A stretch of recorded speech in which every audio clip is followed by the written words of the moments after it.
All right, good morning, everybody. Thanks for joining me. We'll go ahead and get started here. Got your questions, go ahead and post them. It's either going to be to the right of the video if you're on a normal laptop, desktop computer. It's going to be below the video if you're on a mobile device. So hopefully everything goes okay today. No guarantee. Get started here. Yeah, so already getting connection issues. This isn't a computer issue today. I've restarted my computer and my internet connection's not good today. It's been bad all day, so I apologize if it cuts in and out, but we're just gonna have to bear with it. So like I said, I start with questions that were asked up to an hour before. So we'll be starting here with William W. Asking about clubs and tee boxes. But the reason why I do that is I just want to make sure that I'm answering questions for people who are here to see their question get answered. If you posted your question late last night or something like that, I'm guessing you're not hanging around right now. But hey, if you are and you posted a question, you want to see it get answered, all you have to do is copy and paste it in there, and then it'll get answered. It's not likely. I think that was from yesterday anyway. So looks like we don't have any from last night. So anyway, so William W. says, what clubs and when should you tee up the ball on the tee box, and how high should you tee every single shot? There are some people I know that don't tee up the ball on some shots, like a wedge shot or something like that. But I don't see any reason why you shouldn't tee up every single shot. Because really the whole point of teeing the ball up is to give you a perfect lie. And I don't understand why you wouldn't want to do that for yourself, right? So with the driver, right, we're talking about how high you should tee it up. For a driver, you're typically, if you have half of the ball above the crown of the club, if the equator of the ball is even with the crown of your club, that's going to be a good spot. So I would tee it up. If we have a ball here, I would tee it up to where it's basically about that high. So you can see about the equator of the ball is equal with the crown of the club. And that's going to give the club space to kind of work down and then back up into the ball. So that's what I'd recommend. And some people, that's just a general guideline. You might prefer to have it a little bit lower. Maybe you're not someone who hits up on the golf ball very much. Maybe you're someone that actually, hits down on the ball a little bit, or things like that. You may prefer to have it a little bit lower, and that's fine. Maybe you're someone who hits up on the golf ball quite a bit, and like Clay, for example, he hits 5 degrees up on the ball. So he usually has the ball, where at least 3/4 or the whole ball is above the crown of the club, because he needs that space to work up into the golf ball. But just as a general guideline, half of the crown, or half the ball above the crown, half of the below. So the equator of the ball right there, right even with the crown of the club. That's going to be pretty good tee height for most people. All the other clubs, you could do the 3-wood very, very similarly. The 3-wood you can kind of do either way. You can hit it like a driver, where you're hitting up on it a little bit, or even with it, or you can hit your driver very similarly like you would off the ground. And if you're trying to tee up an iron or something like that, a club that's meant to be hit off of the turf, when you tee it up, all you're trying to do is give yourself a perfect lie. So just like basically if you walked up to the ball in the grass and you saw, and it was just the perfect lie, the ball was just sitting up nicely, not too much, right, so that the club doesn't slide underneath it, but just sitting up in a way that you're going to be able to make solid contact with it. That's all you're trying to do when you tee it up on the tee box. All right, so that's all it would be, is just teeing it up to where you have a perfect lie. And typically that's just going to be lifting it up off the grass just a little bit. If you actually have it on the grass, that's fine. You can do that. If you kind of want to just give yourself a perfect lie in the grass. But I play all kinds of courses. I play the country club, course here, which is nice, that we shoot videos at, Legacy Club. But I play a lot of public courses too, around here, and a lot of times there's no such thing as a perfect lie, on the tee box. Some of the tee boxes aren't great. So I recommend teeing it up if you're on the tee box. It's just an advantage that you'll get. You may not notice a huge advantage, but I'm telling you, it probably saves you a couple strokes at least every round if you're if you're teeing it up. All right, so Drew D says, would you demonstrate the correct positions of the wrists and hands from impact to follow through? My right wrist always seems bent back towards me rather than flat. I'm pointing to sky, which I assume is correct. Here's the thing, Drew. The only thing that matters is impact. So the wrist positions at impact are really the only things that matter. Everything after that, it's really, it really doesn't matter because impact has already happened, right? So if you're coming in, you're going to see a lot of different post-impact positions from players, right? You're going to see some where the club's kind of up like this, right? You're going to see kind of an underhand, right, kind of position. That might be what you're at. And then you may see more of a rolled over, right? Like a Rory McIlroy, Tiger Woods is more like this. A Brooks Koepka, is more like this. Jordan Spieth. Those are all, major championship winners there, right? I wouldn't say that any of those are wrong, but they're all in a very, very similar impact position with the wrist. A lot of it depends on your grip. Yeah, so I can show them what's going on. A lot of it has to do with your grip. So if you have a weak grip, your impact position with your wrist is going to look a little bit different. A weak grip meaning that my thumb's more on top of the club. If I'm like this, so this would be like a Matt Wolff. If you look at Matt Wolff at impact, his wrist is pretty bowed here, right? And his trail wrist is in a more bent back position. He has to do that to get into a good position at impact because he has a weaker grip, right? Whereas if it's somebody who has a really strong grip, right? So if you have your grip way, way over here, a really, really strong grip. If I come into impact, my wrist is going to look different, right? My wrist doesn't quite look the same. It may even kind of look like my wrist is cupped. It's not. If I turn this way, you can see my wrist is flat, but it may look like it is because of how strong my grip is. And then my right wrist, again, it looks like it's less bent back, and it is because of it's in a much stronger position. Whereas if I was in a weak grip position, I would have to be more bent back with my right wrist to make that happen. So a lot of the impact positions, the most important one is the impact position, right? And that's going to depend a lot on how strong or weak your grip is, right? And how much shaft lean you have. I mean, obviously you want to have, tour players, which you're going to see their hands, if you're looking from face on, their hands are going to be in front of the the lead thigh, right? So to be in that kind of position where the club's releasing out in front nicely, the wrists kind of have to be like that. This would be kind of like let's make this a neutral grip. So this would be like a neutral grip right here. My wrist looks pretty flat, right? My trail wrist is in a bent back, a little bit of a bent back position here. So after this, if I go like that, that's fine. Or if I go like that, that's fine.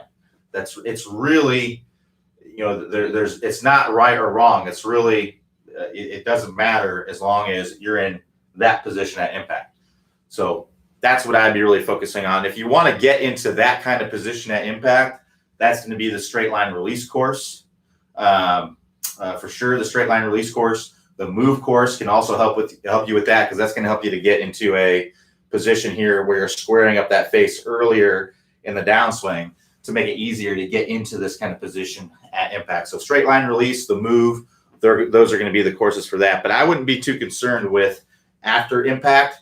Be concerned with impact. That's the only thing that matters. The golf ball doesn't care what this club is doing after you've hit it. It does not care. It only cares about how it's being hit at impact. So that's what I'd be concerned with. Straight line release and the move are courses that involve those things. So to get to those courses, click the house icon. That'll take you to the homepage. Scroll down the homepage. You'll see a list of all the courses. You'll see the straight line release and the move course there. All right. So Craig L says, need help practicing and playing with correct tempo and balance. Can you demonstrate a good tempo when I swing as fast as possible in my attempt to generate club head speed? My backswing is really quick, super fast, and my transition feels out of control, no balance and no tempo. So when practicing and doing drills, especially speed drills, how important is balance and tempo? So really, tempo is going to be really a personal preference. Some players are better with a quick tempo, and some players are better with a slow tempo. So you just kind of have to play around with that. What they found in most tour players, they did studies and stuff. Most of them, the average is around 3-1, but you may be a little bit better if it's 2.7-1 or 3.3-1. And when I say 3-1, what I'm saying is the time that it takes to make your backswing versus the time that it takes from the club to come from the top to the golf ball.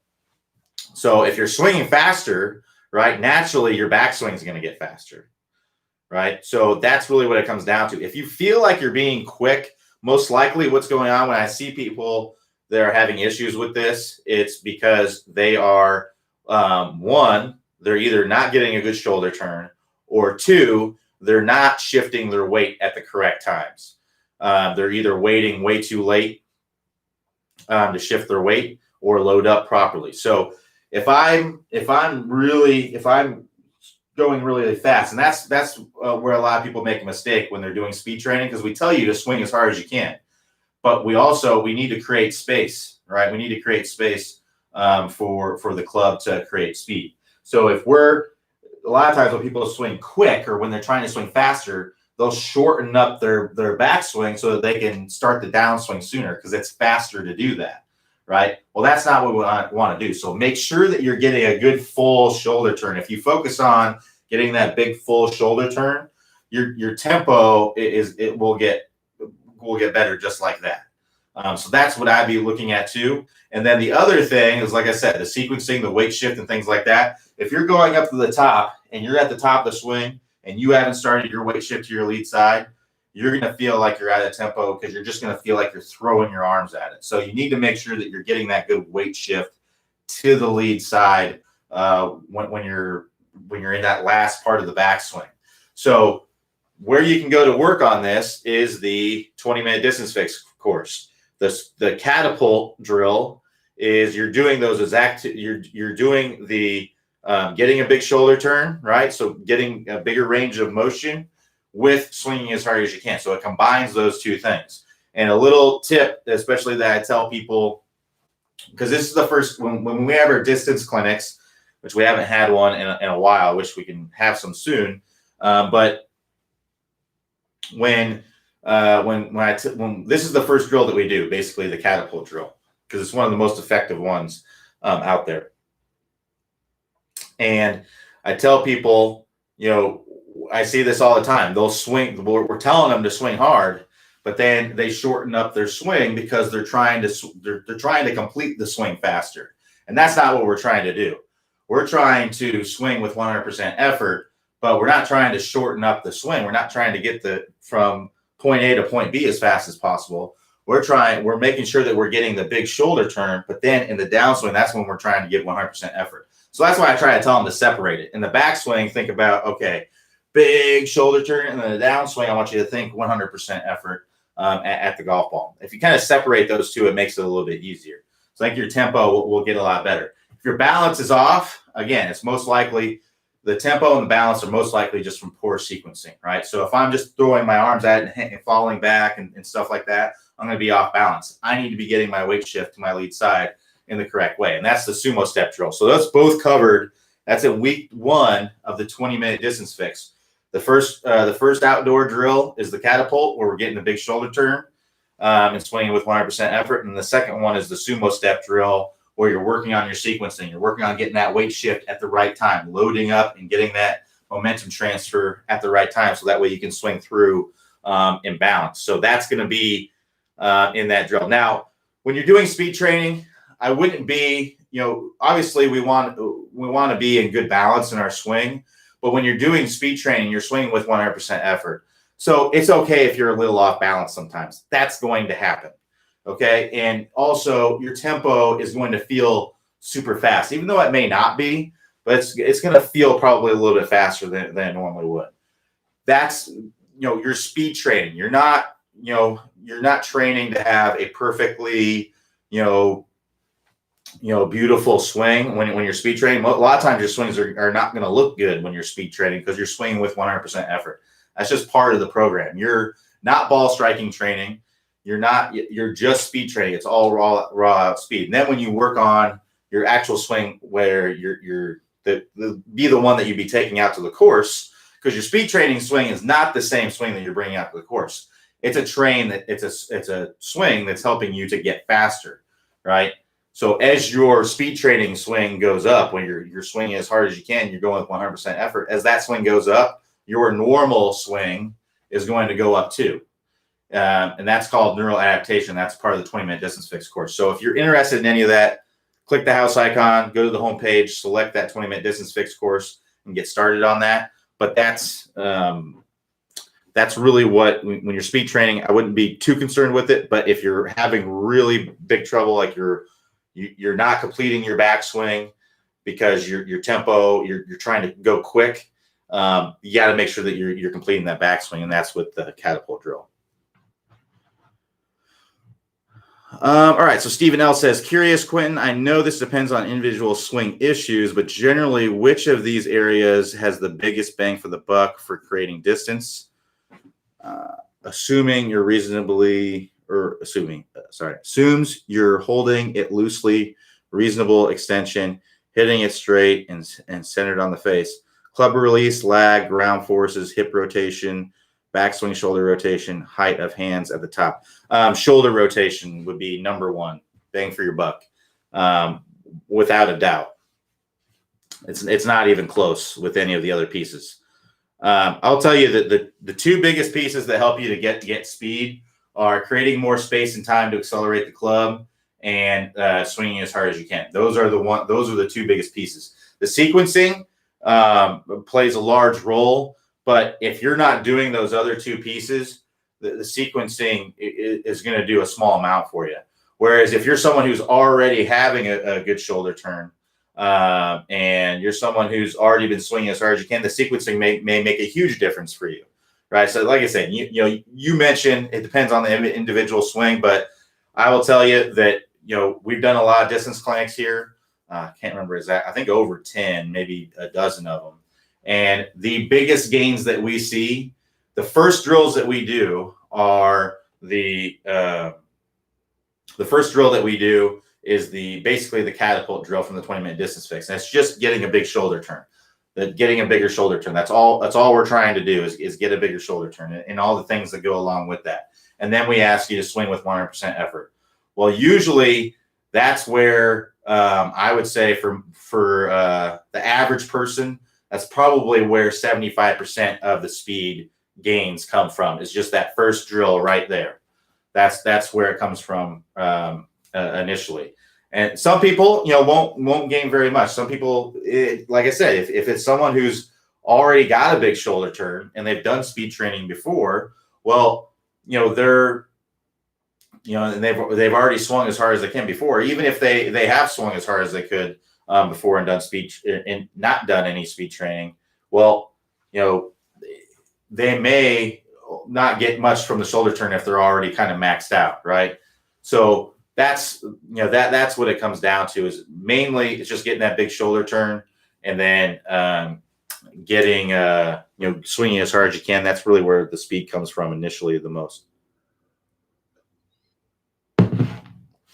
But like you said, everyone is a little bit different. But most people, I would say 80% of the people, that's where they're going to get the most is from increasing the shoulder turn. Because I tell you what, also, when people come to the distance clinics, we actually have them do a baseline, right? So we have them, we bring them over, we film them, we take a look at their swing, the swing that they arrived with, right? And I'll look at him, it's like, man, he's already getting a pretty big shoulder turn. Not sure what he's going to be able to do with this first drill. It's already looking pretty good.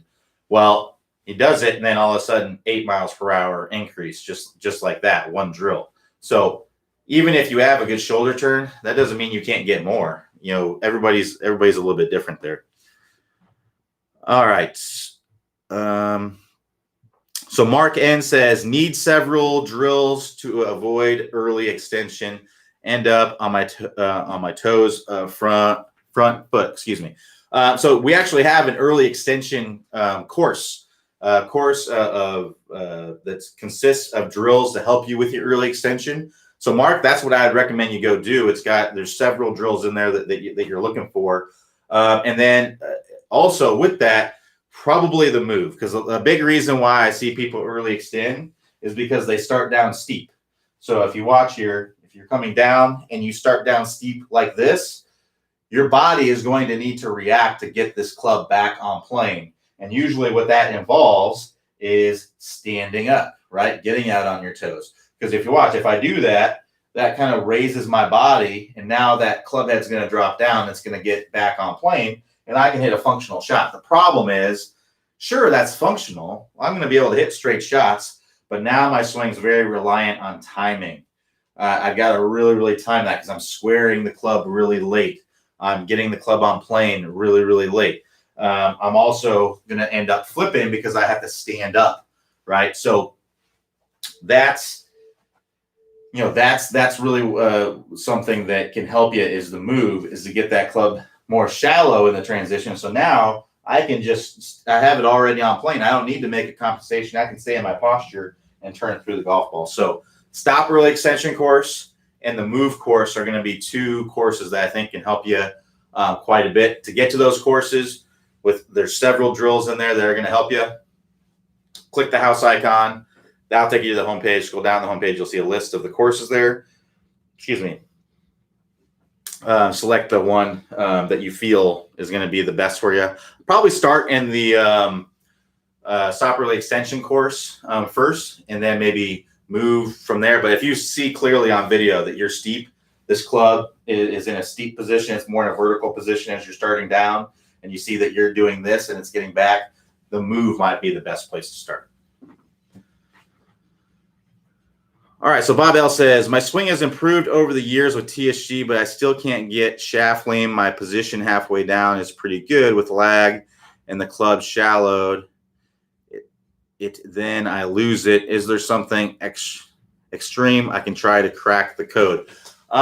So what you're trying to do is you're trying to change the most difficult thing in the golf swing to change, and it's not even close. There is nothing that is more difficult than getting. If you're someone who's doing this right now, there's nothing more difficult in the golf swing than getting to there. I know it doesn't seem like there's that much of a difference there, but it really is. And there's all kinds of reasons for it. But I wish I had a secret code to give you that you can crack it. But it's really just working through the straight line release course and working through it. It's going to take some time. It's going to take some repetition. I would just exaggerate as much as you possibly can, and keep working through it. There's a reason why the straight line release is the last piece of the Top Speed Golf system. It's because it is the most difficult of all the pieces. So you're better off having all those other pieces in order, which it sounds like you are. It sounds like you're ready for the straight line release course. It's just a matter of, the stable fluid spine and the power turn. Those things are fairly easy to do. For some people it may be difficult, but in general, those are going to be much more easy to change than the straight line release. So expect it to be really, really difficult. It's going to take some time and some reps. Exaggerate as much as you possibly can. You may want to work on the move as well. You mentioned you have the club shallow, but a lot of the reason why people flip the club or release the club early is a means to square the face, right? So when you release the club early, that's actually a way to square up the face. If I have this club like this and I push the handle forward, well, that opens the face, right? So if I do that, that squares the face. It's actually closing the face so I can square it up. So that might be part of the reason why you're having trouble releasing that club out in front, because you may have the face 45 degrees open and your brain saying, that's bad. I need to get that face squared up. And this is how you know how to do it. So the move, you may have this club shallowed out, which is part of the move, but you need to get it squaring up sooner too. So that tennis racket drill may be the best, a great option for you as well. So straight line release course, the move course, those are the drills that you're going to want to work through and to get in the reps with. It's going to take some time. It's going to take some reps. Try to get better every single day. And that was the other thing too, is I would get obsessed with it. That's people who the students that I have that are obsessed with getting, and they're hard workers. They're working on it every single day, and they're making little progress, and they understand that it's not all going to come at one time. I'm working with some students and working on this, and the people that are making the best strides are those people they're just obsessed with it. They're working on it every day. I'm not saying you need to work on it for 4 hours every single day or something like that. Literally just 30 minutes. I think if you worked on it 30 minutes every day, I'd much rather have someone practice something for 30 minutes every single day than to work on it 2 days for 4 hours, right? Because I know if you worked on it every single day, that's 3.5 hours, right? If you worked on it for 30 minutes every single day, that's 3.5 hours. And if you worked on it 2 times a week for 4 hours, that'd be 8 hours of practice. I don't know. I don't have anything to back this up, but just in my experience and what I've seen in students, those who practice more frequently and have shorter, more intense sessions do better than people who practice like once a week or just on the weekends for long periods of time. It's just typically the case when I see. So that'd be the other thing that I'd recommend is I just try to do it every single day and get better with it every single day. Work through the reps. There's a reason why we tell you in the test, hey, it's 3,000 reps. It's because it's not just because we're trying to keep you busy or anything like that. Like that's how much time it takes to change a motor pattern. I think a big reason why I'm kind of going on a rant here, but I think a big reason why people have trouble with this or have a hard time sticking with it or think that it should be just like that is because you already have a functional way of hitting the golf ball. You probably hit the ball fine. You just flip and add loft, right? And maybe you're a little bit more dependent on timing because the face is not squaring up sooner or things like that. So you already have a functional way of playing golf right now, and you're just trying to tweak that a little bit. Well, what you have to do is you have to completely kind of change that. It'd be like if you learned how to type, and then I said, okay, you're proficient at typing now. I'm going to flip this upside down. This is how you need to type now. Well, you're going to struggle, right? You're going to struggle typing. You're going to be hitting the space bar when you're trying to be hitting the number keys, right? And you're going to do that for a long time and make a lot of mistakes until you go slower and start to build I don't like the term muscle memory, but you try to build those motor patterns to be able to, just like when you learned how to type initially, that's what it comes down to. It takes time. It takes reps. There's actually a great video on YouTube. Search backwards bicycle on YouTube. This guy, he went to some shop or something, and someone handed him this bike and said, hey, try to ride this bike. But this bike was inverted. It was set up to where if you turn the handlebars that way, to the right, the wheel would turn to the left. And if you turn the handlebars to the left, the wheel would turn to the right. So it was inverted. It was opposite, right? And he couldn't ride the bike. It took him 8 months to basically learn how to ride this bike because he had to overcome kind of his old habits that, basically his old system, his motor patterns of learning how to ride a bike before. It took him 8 months to look like he used to when he rode a bike, right? So it just takes time and repetition. It's funny. He took this out on the road and he would go and do some talks at some universities and things like that. And he would stand on one end of the stage with $100 bill in his hand. And it'd be 20. He would challenge somebody in the crowd, I think, to ride the bike like 15 feet or something like that. He said, if you can ride this bike to me, 15 feet or something like that, I'll give you this $100 if you don't fall down, right? If you can cleanly ride the bike to me, no one could get 2 feet, right? Nobody got even close. So I think it just kind of, I think if you watch that, it can help you understand how, how that's what you're trying to do essentially when you're working on this. So just be patient with it. Try to get a little bit better every day. It's not going to come all at one time, but that's what I'd recommend doing.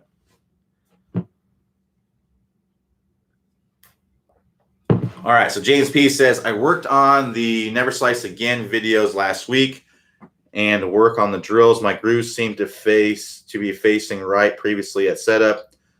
Should be always square at address. It doesn't matter, to be honest. It only matters how that face is at impact. So, yeah, I mean, in general, sure, yeah, you should have the face square at address, but that doesn't mean that that's what's going to happen at impact. It only matters how that face is at impact. So if having the face a little bit open at address helps you to square it up or be in the desired position at impact, then do that. If having it closed at address helps you to get into the desired position at impact, then do that. There's no right or wrong way. In general, square is probably pretty good.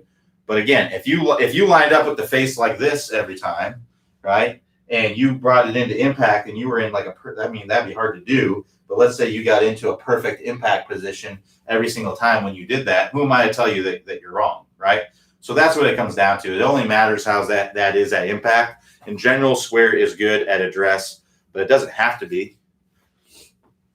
All right, so Larry S says, when I do the straight line release, I think I'm trying it incorrectly. My hands get in a bind and my left wrist must not roll correctly. Maybe it's flipping release. I'm not sure how it's supposed to be. Please give me an idea. So I would look at your swing on video. That if you're working on pieces of the Top Speed Golf system, you got to be filming your swing on video because feel is not real, right? So you may be doing something that feels completely different than what the reality is. So look at your swing on video and see what's going on there. I'm not sure what you mean by your hands get in a bind and my left wrist must not roll correctly. I mean, basically, like we talked about earlier, the wrists in a straight line release position, they can be more like this, or they can be like that, or anywhere in between, right? It only matters how it is right here. So I'm not sure what you mean by a bind. If you're talking about if you're releasing the club early and you're getting right here like this, that's an early release, and you need to work on releasing that club out in front, which is the straight line release course. So if that's the case, then you need to continue to work on the straight line release course to get that club releasing out in front. If you're talking about how it's getting bound up like here because you're flipping, well, that's because your body is stopping and you're not releasing the club out in front. If you want the club to release out in front, you need to get the body opening up so that you can get that extension through impact. But it's hard to say without seeing your swing, but I'd look at your swing on video to see what may be going on. So Louis V says, regarding the stable fluid spine, any tips on how to avoid lifting up? Should I feel like I'm pulling with my right side while lowering left side of chest?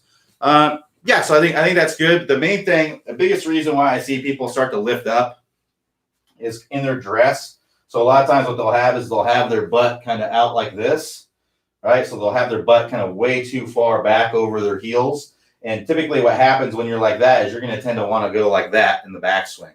So I try to feel like your butt's a little bit more underneath you a little bit.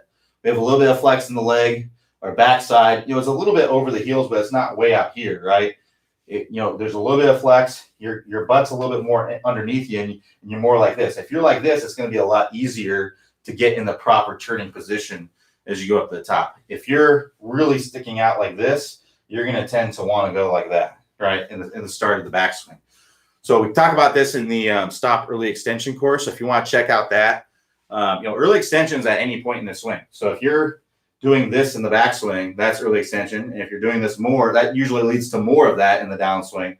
So most of the time when you see people, they're fine in the backswing and it's this in the downswing, but you may see people doing that as well. So there's a couple ways I would go. One, I would go to that Stop Early Extension course, work through that first drill, stand tall to go low. That's a good one. And then also there's a shoulder to shoulder drill, which is good. One that I give students quite often. Take the club, put it across your shoulders. You're going to put like a towel on the ground outside your golf ball here. And I would just try to feel like you're angling, keep this club on your shoulders and keeping that club, that butt into the club more angled down. Whereas if I'm standing up, I'm getting this club's getting level, right? My shoulders are getting level. If I'm more like this, then I'm in a better position. So that shoulder to shoulder drill is a good one as well to work on. So To get to the Stop Early Extension course, click the house icon. That'll take you to the homepage. Scroll down the homepage, see a list of all the courses. You'll see all the courses there. To get to the shoulder-to-shoulder drill, you're going to want to search that. There's actually a great search engine on the website. It works very well if you're ever looking for anything in particular. So let's say you're slicing, put in slicing. If you're, if you're chunking it, put in chunking or topping or something like that. And most likely what will happen, you'll get a bunch of videos come up. So to find that search engine on the course, it's going to be in the upper right-hand corner if you're like on a normal laptop, desktop computer, something like that. Upper right-hand corner, you'll see a little search box. Search the words shoulder to shoulder, 3 words. The word to, not the number 2, so T-O, shoulder to shoulder. You'll find that drill that I'm talking about. Should be the first option. I think it's called Hit Pure Irons shoulder to shoulder drill or something like that. That's the one that you want. If you're on a mobile device, in the upper right-hand corner, there's going to be a little icon. It's 3 horizontal lines. Select that, and that will expand a menu. And then scroll down to the bottom of that menu. You'll see the search box right there. Search shoulder to shoulder, and you'll find that drill.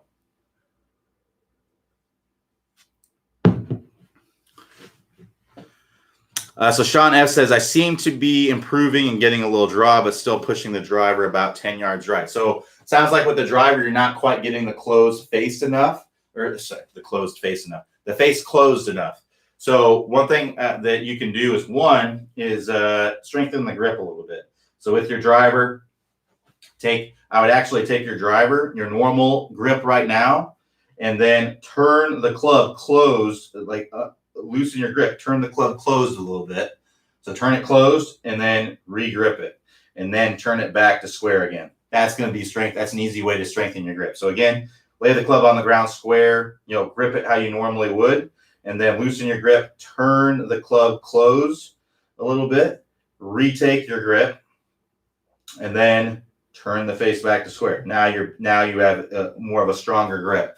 That will likely take care of it. If you're still having issues, then what I would recommend doing is trying to twist the handle down as you're starting your downswing. So I go up here, twist the handle, and then swing through. So just do this. This is a drill I do all the time with students who are struggling getting the face closed. I think it's a very, very easy one. It's kind of like a modified tennis racket drill a little bit.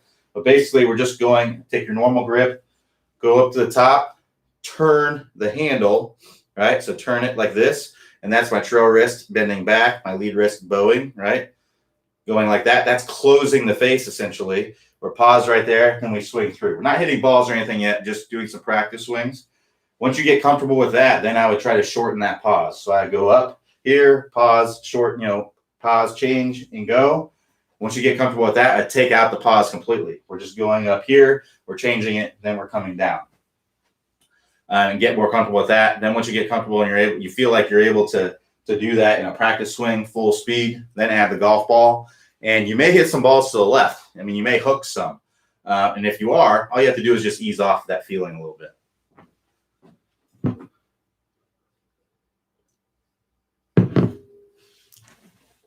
All right. So Kyle H says, hi, Q. I've been working extremely hard on the move. I'm flattening my golf swing nicely, but now my hosel is getting way too close to the ball and my hands are higher at impact. Do you have a drill that I can work on to get my hands lower and exit left to avoid pushing the ball out to the right? So sounds like you're shallowing the club probably too late, because you're probably going up here and then going like this, right, to shallow out the club. That's not how you want to shallow out the club. You need to shallow out the club by going like this, staying in your posture and coming down. Now, one thing to keep in mind as well is if you're someone who is coming down steep before, and that usually causes you to hit the ball more toward the toe. So you may have trained yourself to essentially hit the ball in the center of the face, and that swinging more from the inside is going to lead to more heel strikes. So you're probably just going to need to feel like you're hitting the ball on the toe. But I look on your swing and make sure that you're actually shallowing out the club, because it sounds like you're not. If you're actually shallowing out the club, then you shouldn't have you shouldn't be coming in with a high handle, right? So get this club to where it's shallow. It's pointing outside the golf ball. If your hands are out here, right, you got to have your hands more in this area. So the hands have to be shallow. The club has to be shallow by the time you get the lead arm parallel. And once you're there, it could also be that you're trying to square the face by flipping the club. So maybe you're getting right here, but then you flip at impact. So you're not doing the squaring of the face part, right? So you need to get the tennis racket drill, shallow the club. You need to make, okay, so let me start over. You need to make sure that you're actually shallowing out the club first. So to make sure that you're doing that, that's going to be lead arm parallel, butt end of the club pointing outside the golf ball, or at the golf ball would be fine too, but mostly a little bit outside the golf ball with the hands not out in front. So if the hands are more, if you look at your shoulder and your hands are more out this way, your hands are steep. The club might be shallow, but your hands are steep. And that's going to cause, you're going to go like that if you do that. So you need to have your hands a little bit inside your shoulder. So the club and the hands are shallowed out. If you look good there and you are still kind of going like this, that's because you're doing that to square up the face. So you need to work on having that face basically already square, so that way you can stay low and turn through the golf ball. And then I would just try to hit the ball off the toe when you do that. So Daniel A says, hi Q, I only get about 16 to 18 degrees of tile at contact. Are there any drills so I can get more degrees? Oh, tilt. I was like, tile. So are there any drills so I can get more degrees? If I try to tilt more, I feel like I'm getting off balance. That's probably because you're not shifting your weight. So we're not just trying to come into contact like this, right? If you do that, you're going to hit a mile behind the golf ball and you're going to be off balance. You need to make sure that you get your weight shift to the lead side and the body opening up. So that's going to be level 3 of the stable fluid spine. And then when you're working on level 3, you got to make sure you're getting that weight shift to your lead side. So if you want to look for some great weight shift videos, I would work on the work along video. Just search work along and you'll find the video that I'm talking about, the search engine that I talked about earlier, upper right-hand corner for if you're on the website on like a normal laptop, desktop computer. If you're on a mobile device, upper right-hand corner, select the icon, expand the menu, scroll down the bottom of the menu, find the search box, search 2 words, work along, and then you'll see, I believe it's the second search result, work along ground contact. Work through that with the spine angle combined with that, and then you'll start getting in a much better position. So John A says, is a step drill preferred way to improve weight shift to get into the left side? Yes, it's the best drill I know of out there to improve that for sure. And it may not be the best thing for everybody, but I found it to be the most effective because it forces you. If you're in the air, what are you going to do? You have to get to the lead side. You can't hang back. It's going to be hard to do the step drill and go like that. You've got to get to your lead side so you can have any kind of power. So most people intuitively are going to do that. But it's going to be out of people's comfort zone. What people have to understand, or what you have to understand, is that if you're doing something wrong in your swing and it feels comfortable for you, doing the right thing is most likely going to feel uncomfortable, especially at first. So, if it's uncomfortable, if it feels like, man, I don't feel like I'm in the right spot, this is very uncomfortable, but you look on video and it's like, well, that actually looks right. Then you just got to get more reps in to get more comfortable with it. So, but yeah, the step drill is typically the best.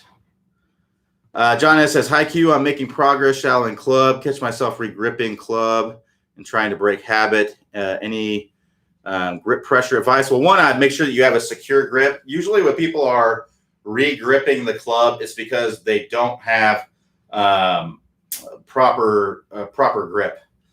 So what I'd recommend doing is working on getting the proper grip. They have it too much in the palm of their hand. So when they get to the top, they feel like they can't get the club in the right position unless they loosen up the grip to get it right here.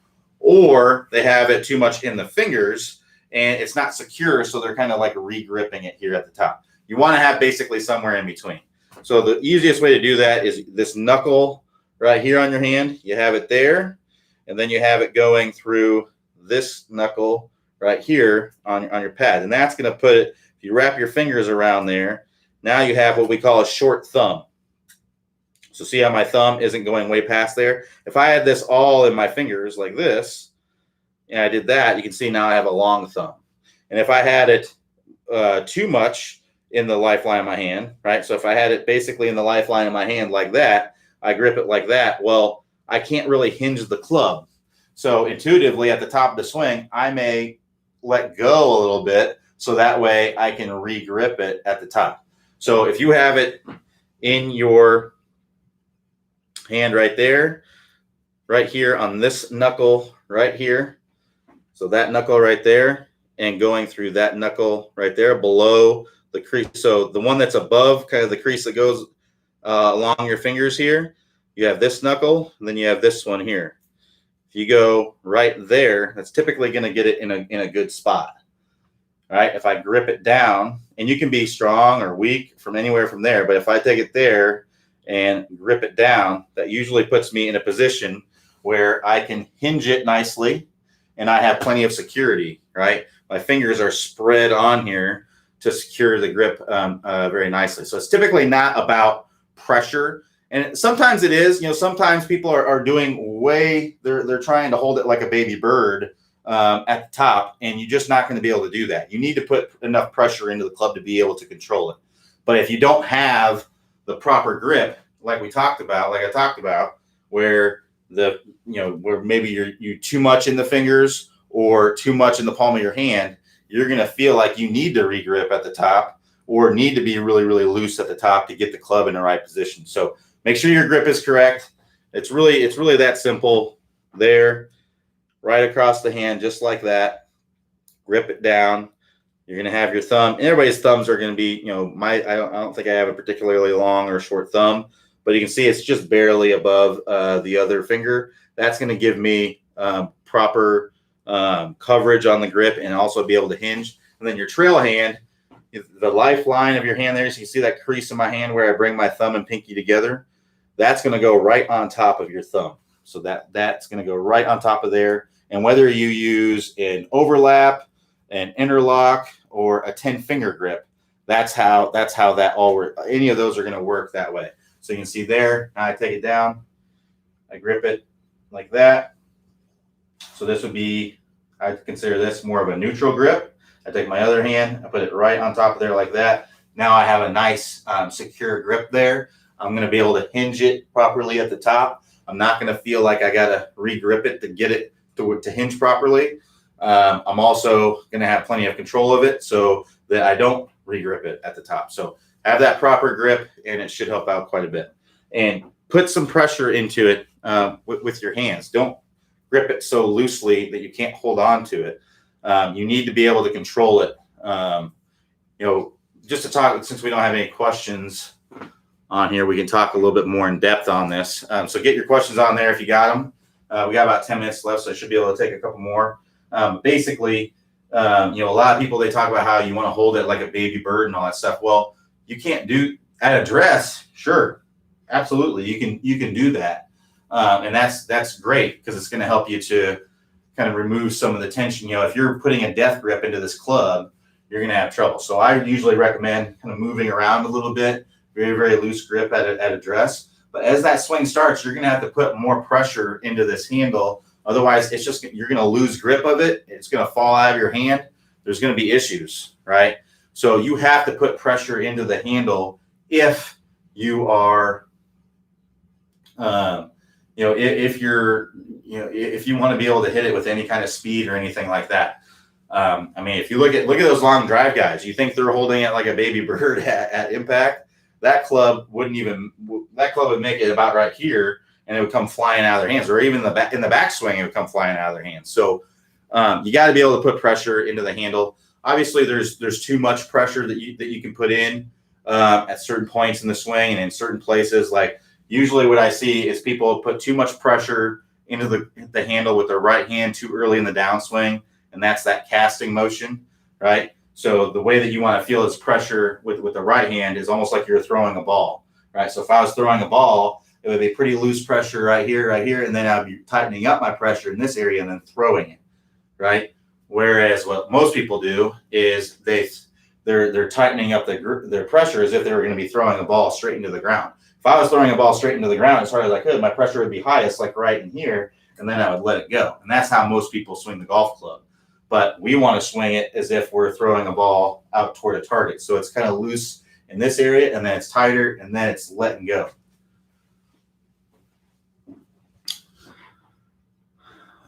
So Rob R says, I came on in the middle of the answer to Kyle, which was along the lines of my issue too. Recently, I found myself overdoing the move I suspect. I backed off a bit and tried to lift my hands as high as possible, my sternum, opposite my sternum. Some shots are longer, but some slice block or right, which has been rare for years. I've gained 24 yards over the past couple of years. Any suggestions? Well, if you're losing shots out to the right, it's a block or block slice. It's just because your face is more open. So you're maybe doing one part of the move where you're getting the club shallowed out and working into the golf ball, but you're not doing the squaring of the face part of it. So I would do one of two or both of these things. One, I would either strengthen your grip a little bit. So what that means is turning this handle. So let's say you have a weak grip. You have the thumb directly on top. If I take the club like that, hold it square, and then I just take my other hand and turn it closed a little bit and then re-grip it, that basically gave me a neutral grip now. So now I have more of a neutral grip, and that's going to help me to close the face more as I'm coming into contact. That in and of itself might do the trick. That may do it for you, but it may not as well. You may want to strengthen it a little bit more and try that. Or what you can do is try to get, this is the other part of the move, right? So shallowing out the club and squaring the face earlier in the swing is what the move is. So you're doing the shallowing out part, but not the squaring part, right? The second part of the tennis racket drill is turning those strings to be pointing more toward the camera, right? So this is shallowing out the club, strings to the sky. This is strings toward the camera, looking right at you. That's squaring the face. If you look at that, I'm twisting the handle. I'm closing the face. So doing some drills where you go up to the top, twist the handle and swing down and get comfortable with that. That can help you to get that face more closed and turn those blocks and those slices into nice draws.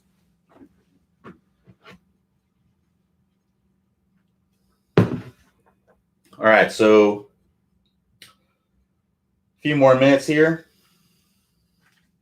and we'll wrap it up. So Rob R says, I suspect that I need the drill that twists. Sometimes the drives are great. So that's a good option. And the easiest one's going to be the grip, but if you already kind of have a strong grip, then it may not be an option, right? So twisting the handle could be good.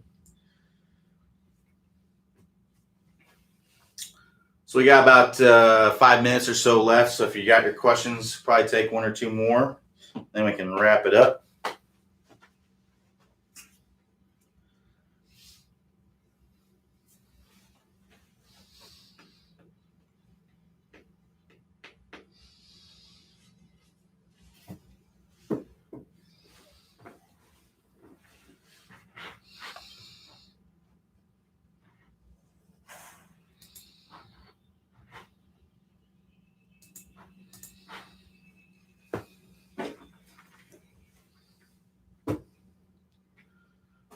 I'll give you another minute or so to ask a question, and we may wrap it up early if we don't have any more. Louis V says, are you a scratch golfer? No, about 1.5 right now.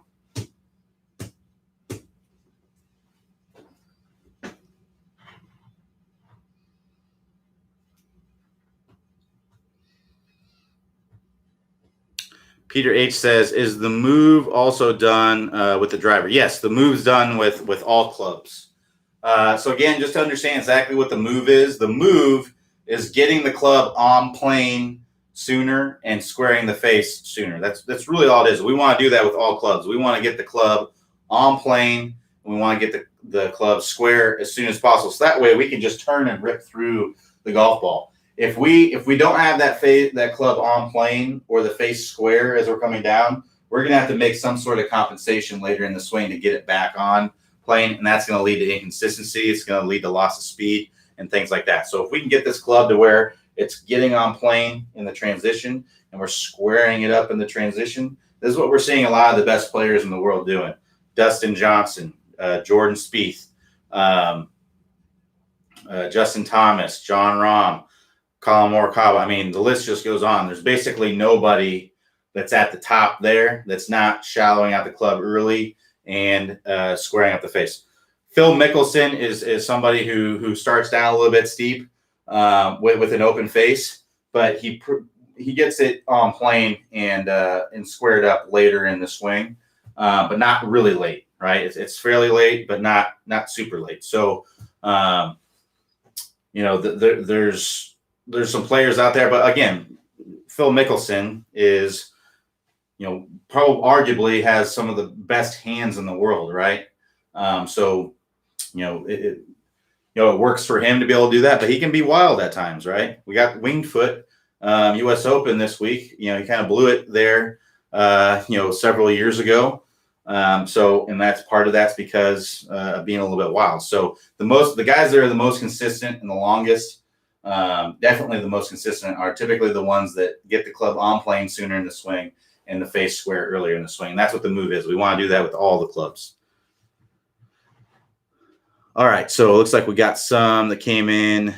I'm not sure if we'll be able to answer all these last minute ones, but we'll do our best. So yeah, folks, if you got questions, get them in. If you load me with a bunch of questions with a couple minutes left, I may not be able to answer your question. So is the move done with the driver? So Gregory W says, what do you think of senior hybrids with offset facings? So offset, we had this question, I think, last week. Offset just helps you to square up. So if you're struggling to square up the face, you're leaving the face open. Offset can help you because it gives you a little bit more time to square it up. But if you're not someone that struggles with, you square up the face pretty easily. If you get an offset club, you may hook it, at least at first. I mean, you'll eventually adapt to it, but you may hook it initially. Bob L says, what do you say about raising the right heel to get the hips open? What do you say about raising the right heel to get the hips open? I assume you're talking about a right-handed golfer. Yeah, typically you're going to need to get the right heel off the ground. If I keep my heel on the ground, it's kind of acting as an anchor for my hips. It's going to be difficult for me to open up. So yeah, right heel coming off the ground to get the hips opening up for sure. So apologize if I mispronounced your name. Oywol O. If you only gain 3 to 5 yards on the distance fix, can you proceed to the other sections? Yeah, I mean, everything on here is self-guided. You're allowed to do, whatever you want. If you're only gaining 3 to 5 yards, typically when I see people that don't gain very much, because if you're only gaining 3 to 5 yards, that means that you're only gaining a couple miles per hour. And if that's the case, that's fairly rare.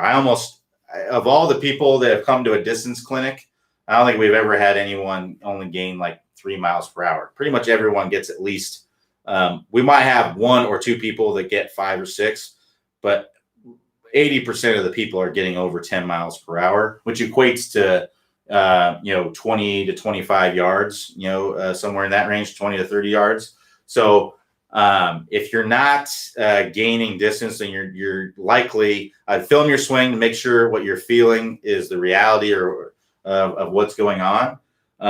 Make sure that you're actually turning more when you're doing the catapult drill. And a lot of times when I see people struggle with the distance stuff, it's because they're having trouble getting out of their comfort zone. So embrace it a little bit. Get out of your comfort zone. What's the worst thing that can happen? You're on the driving range, right? What's the worst thing that can happen? There's nothing bad that's going to happen from getting out of your comfort zone. So let yourself loose a little bit. and you'll likely see some better results there. But yeah, you can work on whatever you want. We just suggest that you work on the 20-minute distance fix because it's typically going to be the best thing for most people. So Rob R says in SA008, Clay talks about moving toward the ball to start the downswing with the chest and hip open. Any other sources for this? Clay talks about moving toward the ball to start the downswing with the chest and hip open. Yeah, it's all in the Top Speed Golf system. So the compression line, the stable fluid spine, that's all in there. The sumo step in the 20-minute distance fix.